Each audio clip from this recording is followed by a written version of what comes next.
I'm really excited to introduce you all to two of my very, very smart and dedicated colleagues, Gianna Cacciatore and Gina Ganal.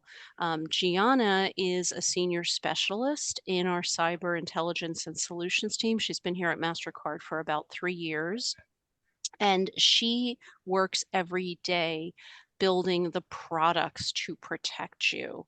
So, really focused on cyber threat intelligence. And so, she is going to scare the pants off you today, which is the goal, because then you're going to do something about it, right? Gina Ganal is a VP on the same team within Cyber and Intelligence Solutions, and Gina manages, among other things, the Mastercard Trust Center, which is a great asset for all you all to use and know about. So she's really dedicated to education like this for small businesses like you all, has been with Mastercard since 2019, and previously had a really exciting career in education. So, she gets to, it's sort of like we have good cop, bad cop here. um, and so with that, I'm going to hand it over to Gianna. Amazing. Thank you, Colleen. So, hi, everyone. I'm super excited to be with y'all today to talk about some cybersecurity basics and just some things that you can do to protect your businesses. I know Colleen did a little introduction. I'll just reintroduce myself really fast. My name is Gianna Cacciatore. I've been working at Mastercard for about 3 years on our cyber and intelligence solutions team, and I live and work out of New York. I assist in developing cybersecurity services for stakeholders with the primary focus on building out cyber threat intelligence capabilities offered by Mastercard. I've had a variety of roles across security teams and product teams, so I've gained a really strong understanding of cyber threats affecting small and large businesses alike. Prior to joining Mastercard, I graduated from Syracuse University in 2020 with my degree in computer science. And, protecting small businesses is definitely a topic that is really close to me. My own parents owned and operated their small business as solopreneurs for close to 15 years. So I really know the importance of, protecting reputation and your livelihood from something bad that can happen. All of that being said, let's jump into it because there's a lot of content. So I like to start by just describing the cyber landscape. There's a lot of headlines on this screen. There's a lot going on. It's kind of meant to be overwhelming because the landscape that we are in is overwhelming. It's no surprise to anyone that cyber attacks are increasing generally across the board. We all see the stories and the headlines every day. That's no news to anyone. But, a lot of the times we may think that large companies and governments are those traditional victims of cyber attacks. And they definitely are, don't get me wrong. But that does not preclude, small businesses from also being impacted, which is what we're really trying to highlight on this screen here. Some recent headlines that we pulled include the headline at the bottom of the screen that highlights the fact that the US businesses have seen cyber attacks decrease, but it's still far too high to sustain. And in the middle of the slide, we can see that the small businesses are actually the US economy's Achilles heel. It has a lot of issues. And this is also at the forefront of the US Small Business Administration, which announced $6 million in grants, in cybersecurity grants specifically, in August of this year. So cybersecurity as a whole is something that is very front of mind for a lot of people. I want to really maximize our time here. I know we only have so much, so I figured we're going to focus on the vulnerabilities and the threats of what we like to call low-hanging fruits. These are the weaknesses and vulnerabilities that are nothing new. They're not very sophisticated, and they've been around for a while. But the problem with that is that because they've been around for a while, we know that they're reliable to hackers because they're easy. So the first vulnerability we'll talk about is outdated software application software. We'll look at how not updating that software can cause vulnerabilities to be exploited and a website to be hacked. We'll look at digital skimming as just one of the few examples, and we'll talk about that a little later. Then we'll go into weak credential management. That's all about passwords. We'll specifically talk about the dangers of single-factor authentication. We'll cover reusing passwords across multiple sites and the importance of securing your publicly facing administrative login pages. Then finally, we'll talk about phishing emails and social engineering as a whole. So let's get started. First, we're going to talk about outdated software, application software. I think throughout the course of our lives, not just as businesses or in a professional manner, but we're all users of the internet and smartphones and a variety of applications across our lives. So we're familiar with the need to update software. I have a few examples just up here on the slide. One example is, your Chrome browser letting you know that, you have a update available, or something from your iPhone or your Android phone saying, you have a software update that's there for you. Companies aren't just releasing these software upgrades for fun. When we look at these software updates, they often include, some kind of urgent update that is patching a security component or vulnerability that could result in something bad happening. These are being implemented because some type of weakness was discovered. And when they release these software updates to their users, it's so that the vulnerability can be repaired and that it's no longer available for hackers to exploit. I do want to note here that you always want to make sure that you're using the official app or page to update your application. So Google Chrome is a great example of this. Cyber criminals have tactics. Well, they'll send fake update pop-ups. So if you open Chrome and all of a sudden you get a pop-up that's like, oh, your Chrome is out of date, click here to update it. Sometimes cyber threat actors have been known to use those as a way to deliver malicious content. So if you're ever unsure about it, if you're feeling a bit uneasy, it's always great just to ignore that pop-up, go to your settings within Google Chrome and physically update that way. It's always better to kind of be safe than sorry. And that's really a theme that we see across the board when it comes to basic cybersecurity posture. If you're ever unsure about something, if it gives you that weird feeling, always go back to that reliable, trusted source or that trusted location that is not going to give issues. Jumping to our next one, I want to talk a little bit about digital skimming. So this is an example that Mastercard sees hit SMBs and larger businesses alike, and that is called digital skimming. If you don't know what it is, this attack is really prevalent among small business websites. You use WordPress or anything along those lines, something that accepts payment cards or collects some sort of personal identifiable information from your customers online. The threat around this has honestly increased a lot in the last 5 years post-COVID because more people are shopping online, and it's really only grown in popularity since. So essentially what happens is that the hackers are able to very easily, using publicly available tools, search for websites that don't have up-to-date software. So WordPress is a very, very common target. That means that there are known vulnerabilities or weaknesses associated with the version of software on the website specifically. So often we talk about cyber criminals and hackers, and everyone perceives them as really smart people with this deep technical knowledge. And while this may be the case across some of the major hacks that we've seen in the news, I think it's important to note here that it does not require deep technical knowledge or expertise. In fact, there's a pretty low barrier to entry, and that's why we see so many victims. We live in the age of automation now. We have phishing and digital skimming as a service that is sold on the dark web to different people. So it's become this thing that is very accessible to a lot of different people. So I want to delve just behind the scenes a little bit. I don't want to go into too many details. I think, at the end of the day, it's good just to be aware. So we have our standard checkout page in our last slide here.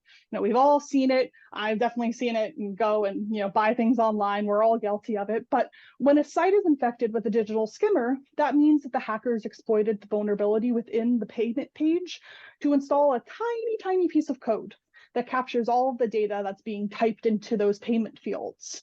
So a good example is, here's some of the source code, and try not to get overwhelmed just looking at the code itself. Just focus on that little highlighted orange line there.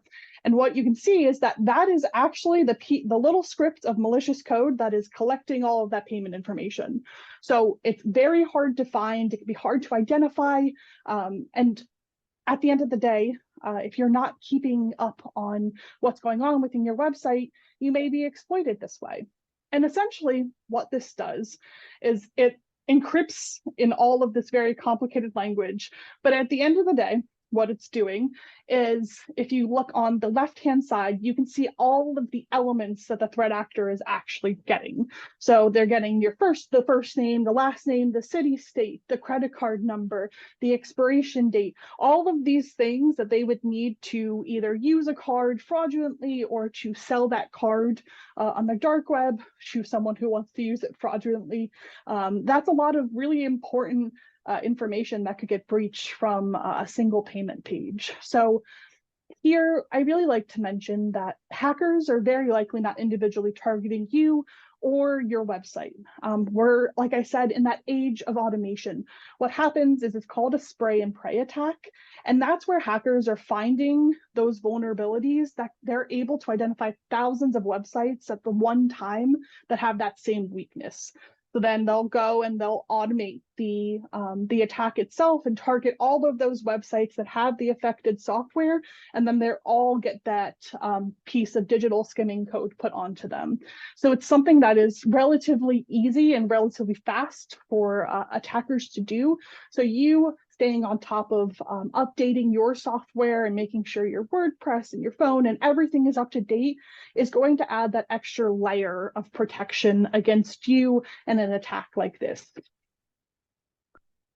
I want to jump over to weak authentication practices now. And honestly, I'm going to spend the bulk of our time here because this is one of the absolute easiest things that you can do to protect yourself and your customers and all of your assets. And I think the first problem that we really want to talk about here is single factor authentication. Only really using your email and a password combination and nothing else to log into a sensitive site, or if it's your WordPress or whatever it may be. Single factor authentication, while it may seem very convenient, is one of the absolute easiest ways to have an issue. It's much better to have both a password and a biometric or a one-time code or something along those lines. So you can see on the diagram at the bottom, we have multi-factor authentication is your password plus, it could be a text sent to you, it could be an email, it could be your fingerprint, it could be a variety of different things, but essentially you're providing it another step that it has to verify who you are before gaining access to whatever you're trying to get.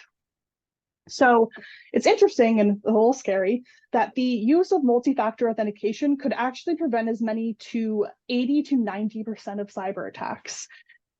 Which is absolutely crazy to me. I look at those numbers and the fact that we could prevent such a large number of attacks just by implementing a second step really makes this huge difference. And the reason That why, is crazy. Sorry, right? jumping in, but just No. wow, 80 to 90%. Amazing. Yeah. And again, it's such an easy thing for you to implement.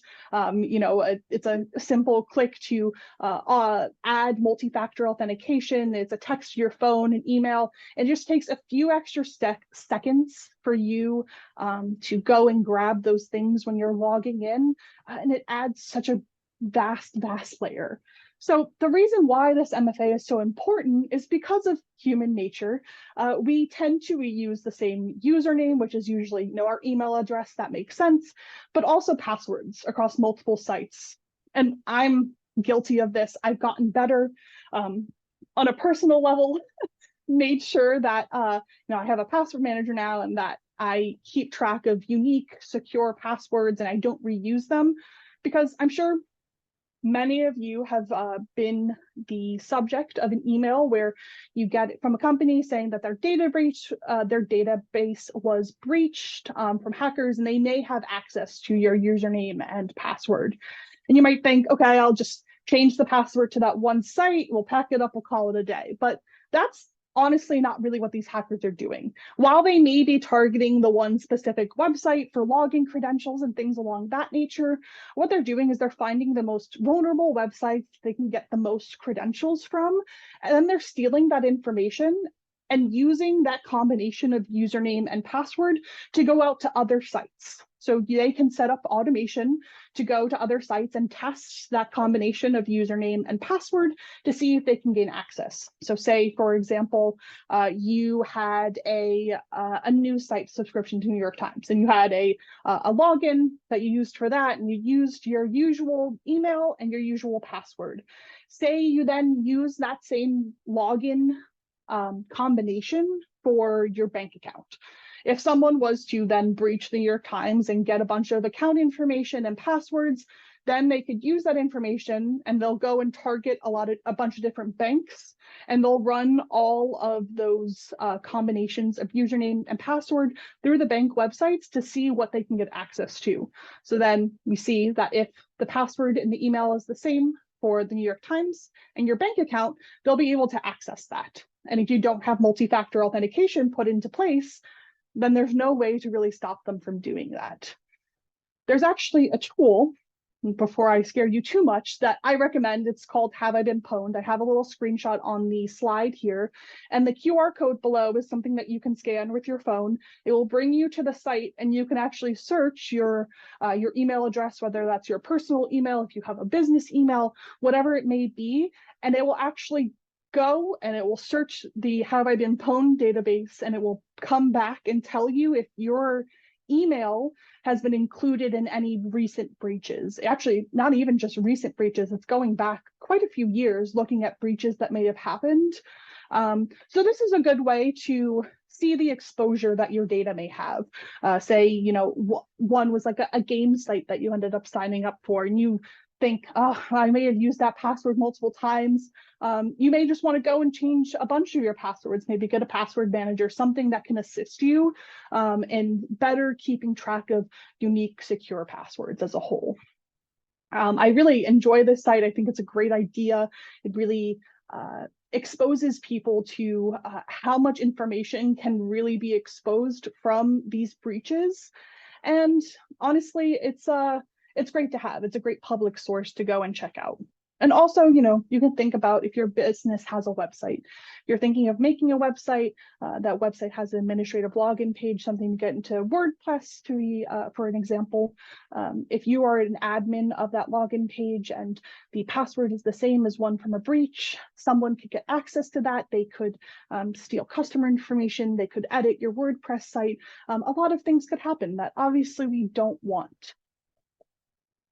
Jumping over to our last topic, I want to talk about phishing and social engineering. This has been an issue for years, but honestly, it is just getting worse. From things that we've seen, attackers are getting smarter, they're getting more advanced. So you really, really have to be on your toes about this. Phishing is ultimately attack vector. This is initially how attackers are getting into your accounts, your systems, whatever it may be. And unfortunately, with one of these emails, they can do a ton of damage. They can install malware and viruses. They can perform identity theft. They can even install ransomware and lock your computer, demanding some type of payment before they maybe give you your files back. Interesting yet scary stats yet again, Hey, but ooh, yeah, what's up, Gianna, Colleen? sorry to interrupt. We had a question from Absolutely. Erica about, I think she's asking for the Have I Been Pawned site. What was the name of the Oh site? I yeah, can go to check my email. So it's Have I'll go back. I Been, oh, great. Thank you. So I'll go back, and you can actually just, if you have your phone, you can scan the QR code. But if not, it's have I been pwned, PWNED.com. Colleen, maybe if you just want to put it in the chat so people Yep. can like click Yep. and get to it, that would be amazing. I will do that right now. Awesome. Okay, perfect. So now jumping back to our scary stats, 90% of incidents that end in a data breach usually start with a phishing email. This is across larger organizations, small businesses, even individuals get targeted with phishing. And what we saw in 2022 was that over 300,000 individuals reported phishing to the FBI's Internet Crime Complaint Center. It's the IC3. And they had losses totaling over $52 million just from phishing alone. You know, so this is important to note because it's a massive amount. And B, this is only the 300,000 victims that did report. So we can only imagine all the other victims and their loss of assets or funds as well. So it's really a huge, huge problem that we're seeing within the ecosystem. And education is the most important thing that we can do to protect people against it. And that's why we're here talking about it. So, we need to be really careful about the emails that we open and that we click on and the information that we then submit. Hackers are getting a lot better at this. Like I said, it's no longer super obvious when it's a phishing email. A few years ago, we were able to see lots of typos and grammatical errors to emails that just made absolutely no sense whatsoever. And they were very easy to spot. Now we have things like ChatGPT and other things that can help us generate these very convincing, legitimate looking emails, and it can get a lot harder to spot. But hackers realized that they had to step up their game, and that's what they're doing now. They're trying to entice you to click on those links. They're trying to get certain elements to come forward, like a sense of urgency or something coming from an authority figure, like a government or your bank. Something along those lines. So just be really careful. If you ever get an email, check out where the sender is from. You can see with like the one on the top that from Netflix, that it's like from Team Netflix, and the email address looks very strange. There are other things that you can kind of look out for. So it's always good just to take a look at what exactly you're opening and make sure it's from that legitimate source. And this really comes back to that whole staying on the side of caution. Whether someone reaches out to you personally or reaches out to your business email, whatever it may be, if you ever have that weird feeling about it, make sure you don't click anything within that email. If anything, just delete it to err on the side of caution.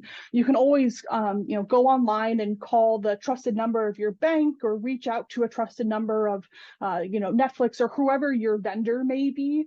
Always reach out to that trusted source, because then you can know and you can verify that everything is good to go and you're not going to open something that's going to compromise you or your account or your details. All of that being said, I know it was a ton of information. I want to do a really quick recap. So we'll talk about some of the vulnerabilities again, those low-hanging fruits. We have updating software and always making sure that that software is up to date and patched. I would consider automatic updates when they're available. It makes things easy. You don't have to worry about it. You can back up your data regularly. And overall, just be conscious of your browsing practices. If you open up a page and at the top you can see that it's not secure, it will give you a little pop-up and it will say, this site is not secure. It will warn you to be careful about what you're doing on that site. Maybe it's best to just avoid those sites altogether. If you can't help it, you have to go and view that site, for whatever reason it may be. Just be careful about the information that you may be inputting into it, because you want to err on that side of caution. Next, talking about passwords, we want to be using more than just your password. Use multi-factor authentication whenever you can. Your password, maybe a token, maybe biometric, maybe an authenticator app. There are so many different solutions for you to implement MFA, and it really just makes it exponentially harder for a hacker to get into things. Along those same lines, we don't want to reuse passwords, although it can be a bit annoying sometimes to have to keep track of all of those. It's really going to save you a lot of heartache in the long run. And then again, when it comes to phishing emails and social engineering, whether it's email phishing, it's SMS phishing, we have vishing now, which is voice phishing. If anything ever doesn't feel right, err on the side of caution. I can't tell you how many calls I've gotten from someone claiming to be from the IRS telling me that my taxes are overdue or whatever it may be. At the end of the day, a lot of these companies, a lot of these organizations won't even contact you via phone or via email. So that's really a clear indicator sometimes. Just don't be rushed by the sense of urgency in the message.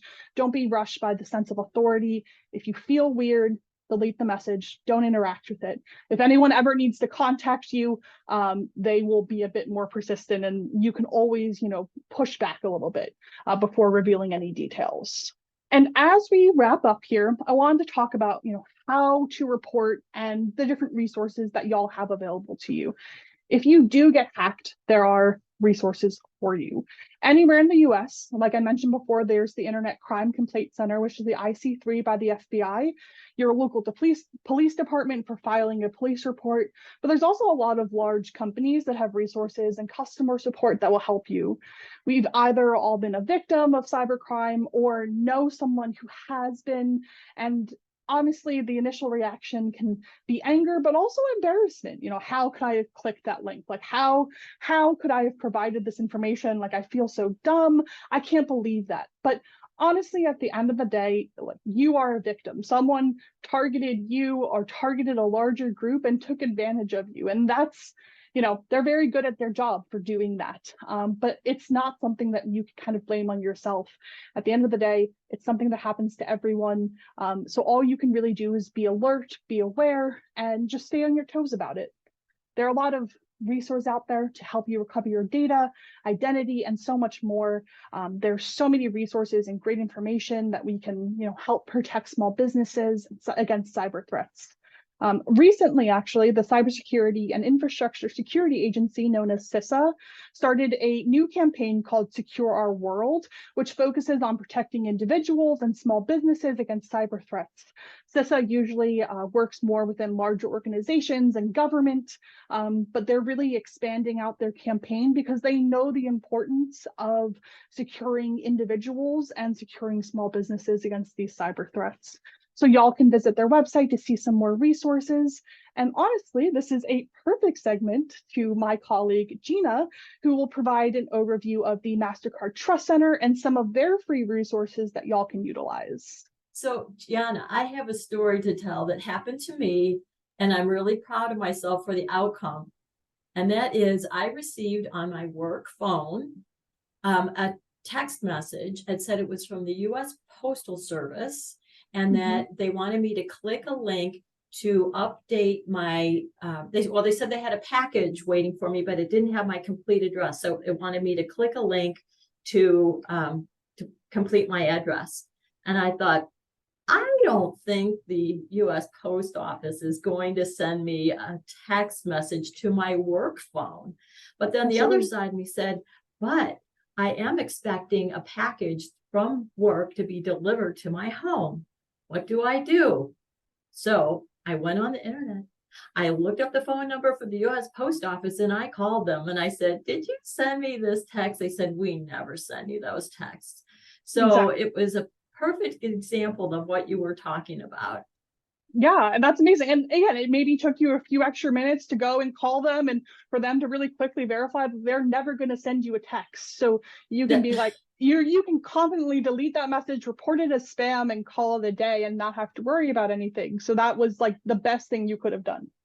Yes. So what Gianna says about managing anything that looks suspicious to you, don't just click and fill in whatever information that they're asking for. That's called smishing. So it's SMS or text message phishing. One of the many ways that fraudsters will try to get your personal information and especially your account information. So, Kiara Lee had something similar. Oh, I want to hear about it. Hi everyone, Kira Lee. So I also had a similar situation like that on both my work and my personal phones where I got a text message as well from the USPS telling me that I had a package coming, but the URL wasn't a normal URL. It was something that did not look like, I would be getting a message from the USPS. And usually, for my mail, we have a mailbox system in my apartment. So it was weird to get that message from them directly to say something like that. But once I saw it and I also went on Google and just like verified as well, I too deleted mine and reported it as spam, and also told my mom because she had gotten an email from like Amazon Prime. And it wasn't Amazon Prime, but it was an email saying like, oh, your Prime account is suspended and you need to update information. So she called me frantically like, wait, I thought it was, updating every single month. I have a payment that goes through. And lo and behold, it was also spam. So definitely paying attention to those key things, especially if you don't know or like take time to do it. I highly recommend taking time to do that as well, to just verify. You're exactly right. And that's really great that you warned your mom. And I'm talking to my mom all the time, although at this point I was quizzing her a few weeks ago and she was pretty tech savvy on it. But yeah, I tell everybody about those kind of things. So Gianna gave us such great information, tips, tricks, and such. And cybersecurity can be kind of overwhelming. And you can see here that, small businesses, 90% of their cyber attacks are caused by phishing, just like she said. And sadly, 83% of small businesses aren't financially prepared for a cyber attack because they can be really expensive in so many ways. And 46% get hit with some kind of malware or virus through a malware, and that's often from a phishing attempt. So that's why Mastercard created the Mastercard Trust Center. So it is a microsite, which means a small part of the big Mastercard.com site. And it provides free cybersecurity, education, resources, and tools, all designed to help small businesses secure their digital ecosystem. And the best part about it, it is free. We are doing this because this company is awesome and it has an overall initiative to be a force for good. And we support inclusive growth so that every size business, no matter what size, can thrive. So the way the Trust Center is laid out, and I will show it to you, is it has 3 learning journeys, because we know that small business owners and employees have different levels of cybersecurity expertise. So people can come in and learn the basics, which it covers pretty much everything that that Gianna covered. So you can read about it, learn about it, and such.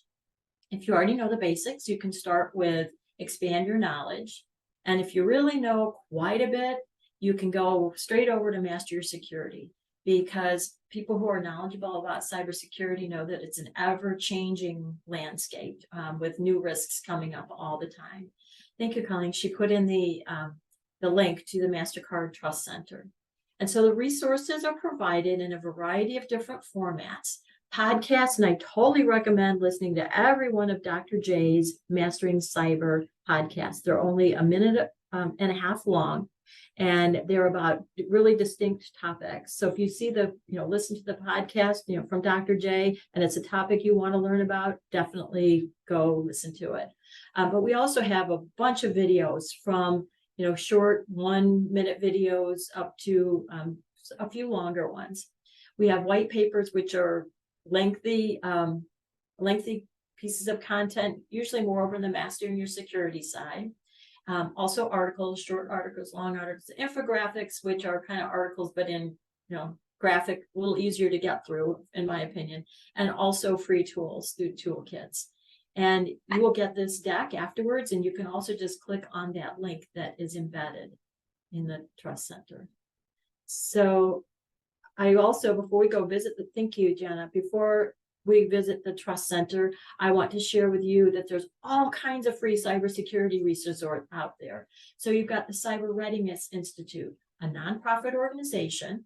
Actually, Mastercard's help support them, but they have the Cyber Readiness Starter Kit. So it's like a short way to start to learn things, but there's also the Cyber Readiness Program, which is longer. And they have, for people who have completed the Cyber Readiness Program, they have the Cyber Leader Certification Program. So whether it's you or if you have an employee who's interested in learning more about cybersecurity, become a leader in that for your business. Also, another nonprofit is the Global Cyber Alliance. And I strongly suggest that you look at their cybersecurity toolkit for small business. Lots of resources, again, free. And also you can find resources at the National Cybersecurity Alliance, and then No More Ransom. So if you get caught or you want to learn about ransomware, just go to No More Ransom and you will be able to, they have these decryption keys. So cyber criminals who give you a ransomware attack will often encrypt your data, which means you can't access it because it puts it into, looks like gobbledygook, but you can't get into it. No More Ransom has hundreds of decryption tools, and that can help you get your data unscrambled so it becomes usable again. And then plus report a crime. You can report a ransomware crime, and also reporting to the sites that Gianna mentioned. So Gianna, I'm going to pull up the Trust Center. While Gina's doing that, I actually spoke with my eye doctor this morning, and he was actually called by someone claiming to be his bank and fell prey to very brazen phishing, I guess is what you guys called it. Yeah. Called Voicemail pretending phishing. to be, he had a check lost in the mail that somehow led to access to some of his business account, and they called and convinced him that they were from the bank, and he was very lucky that his bank was vigilant and called him right away. So he did not lose any money, but had to reset all of his accounts again. So it is scary what's going on out there. Absolutely. Yeah, And on top of that, they can, they can spoof, they can like make the name of your bank come up on your phone, even Oh, though it's not your bank yep, calling. So they do yep. some very convincing things. So if you ever get a call from your bank, honestly, I wouldn't trust it. I would hang up. Call I would back. call Yeah. call your bank, not the number that called you, but go online, find the customer service or something for your bank, the official number, and call them. From there, you can tell them you got a call, that you want to make sure everything's okay with your account. So, always err on that side of caution. Good advice. very good advice. Okay, so here's the Mastercard Trust Center, and you have the URL for it. It has 5 pages. We always open up 3 or 4 of the 5 pages. We open up with these startling statistics because we're trying to get your attention, frankly. And these are the learning journeys that I talked about. So if you're a beginner feeling overwhelmed, or you're fairly experienced, want to learn more, you're an expert wanting to stay one step ahead. These are 3 different pages. I'll just show you how this is laid out. And I want you to see this because I want you to see how easy it is to use and how much great stuff is on here. Again, those startling statistics. So each of the learning journeys has 3 sections: cybersecurity core concepts, cyber attack methods, and help protect your business with best practices and free tools. Again, free. And you don't even have to sign up to access this website. It's just free, open for everybody. So we give a title of each of the content, and then these are what we call our call to action buttons that you can see. It's a video, really short one. Here's another really short one. Here's one of Dr. J's podcasts. And you can see where the content, this isn't a good one. Will your small business be able to withstand a cyber attack? So if we go over here to cyber attack methods, these are just the things that Gianna talked about. So authentication, information about passwords, weak passwords, a little podcast on it, multi-factor authentication. And again, you can also go down here and learn about phishing and software updates. So in the last section, you can go here and test your cyber readiness. You can actually have your, if you have employees, you can have them test it too. But these are best practices. Some more about multi-factor authentication and free tools. Patching policy. So patching is the same as updates. Sometimes it's called patching. And major companies do their patches normally on the second Tuesday of the month, called Patch Tuesday. But actually, I've been noticing with Apple, they've been like pumping out the updates every week. So they're really being diligent. Hey, Gina, can I ask a question? Really Absolutely. quickly, just not to interrupt, but given how fast the rate of change you just mentioned about Apple updating things, how do you tap in through this website to the most up-to-date information? I imagine linking out to some of the other content is updated. It's got to be hard to Right. stay on top of this. It is hard to stay on top of it because there is so much going on in this space, and it's all moving very quickly. So we do updates of the Trust Center content, and a lot of the content is coming from the Global Cyber Alliance, the Cyber Readiness Institute, No More Ransom, and others. And so, we rely on them also. They're very good at updating their software or their content, and they keep me up to date. So back to Thank our you. home. You're welcome. Back to our home page. We always have some featured content. And here's it's all really interesting. But if you ever want to learn about how cryptocurrency works and the foundations of it and such, you can go here and you can get access to a free 37-minute long video that is absolutely fascinating. I have to watch it multiple times because some of the terminology and such I wasn't familiar with, but it's really worthwhile doing. And then you can also go to our 5th page, which is resources and solutions. On the US site, we do have access to cyber insurance through a partner provider, and they'll give you a free estimate. And when they do that, when you put in your URL, there's not a lot of information that you need to share. It's not complicated. And of course, there is no obligation, but you can get a quote. And when you put in your URL of your business, it will automatically go do what we call a My Cyber Risk scan. And it's our systems go look at the perimeter of your digital ecosystem to see where there are holes where criminals can get in. And if you have a good score, like very positive score, then it can help reduce your insurance premiums. Let me go back.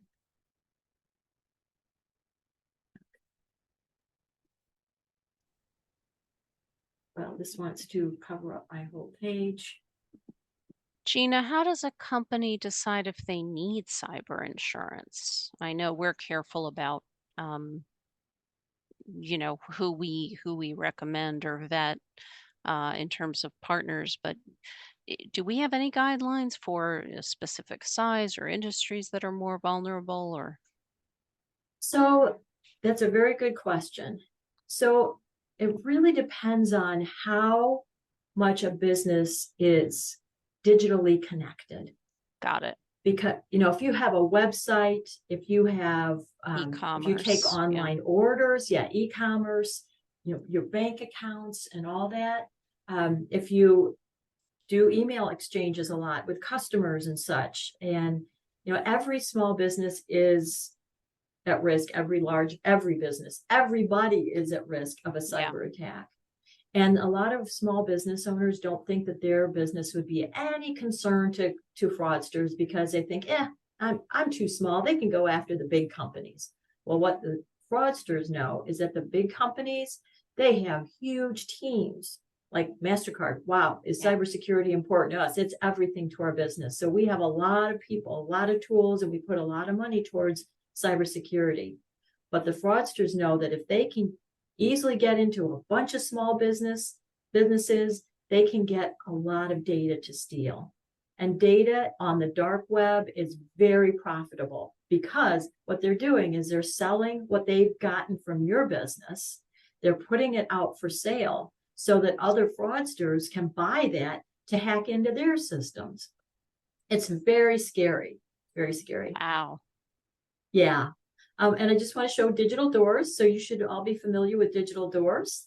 That's what Colleen works at. That's all they hear about is digital doors. And here's a really cool one that Mastercard offers. And again, it's free. And it's called Entrepreneur's Odyssey. And it's designed for entrepreneurs, no matter what stage you are at in your business. So if you're just thinking about starting a business, you can go here, to design, and there's videos, again, all free, to learn about how to design a business. And the same thing goes for launch, manage, and grow. And you can also join a community of other small businesses. That's a great resource. Thank you. Thank you. So I'm going to stop sharing. Yeah, I want to And make sure we have time for questions. This is not usually a shy group. So come on, guys, if good. you have questions while we have the experts here, that's one of the big benefits of having these live sessions. We do know from our data, we've heard statistics that the average hit to a small business when something does happen can be as high as $200,000, which is not something that, businesses at a certain stage can, I mean, no business should sustain that, but certainly it's a huge hit to smaller businesses. Um, And Colleen, Go to ahead. your Yeah. point there, one of the statistics that I've heard is that 60% of small businesses that get hit by a cyber attack go out of business within 6 months. That's a new one on me. I hadn't. Oh my God, really? That's Well, scary. Yes. I think it's 60%. important to mention that it's not only the financial losses that you're taking on as a business, any business that has a data breach or things along that lines, but all of a sudden you have that reputational damage as well.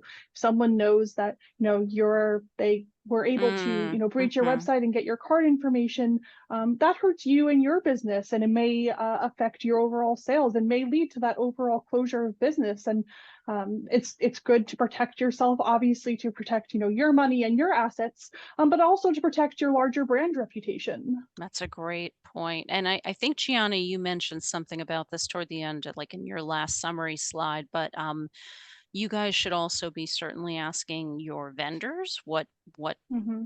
structure they have in place to protect you. They're part of your supply chain. And I would think also for those of you that do have employees, what permissions you give can be controlled in terms of which of your employees have access to which parts of your data. Um, I have a question for Gina and Gianna, again, recognizing that we don't typically endorse one specific product over the other, but what are your thoughts on these password manager tools from, I think Google has one, others I've seen out there.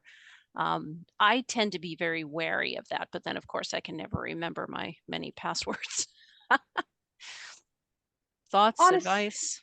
my thoughts on the matter is, we won't go and endorse a specific password manager. At the end of the day, when it comes to all of the vendors and all of the organizations that you are trusting your data with, whether it's your personal data, whether it's your business data, you have to do your due diligence. Look into that vendor, see if it's the right vendor for you.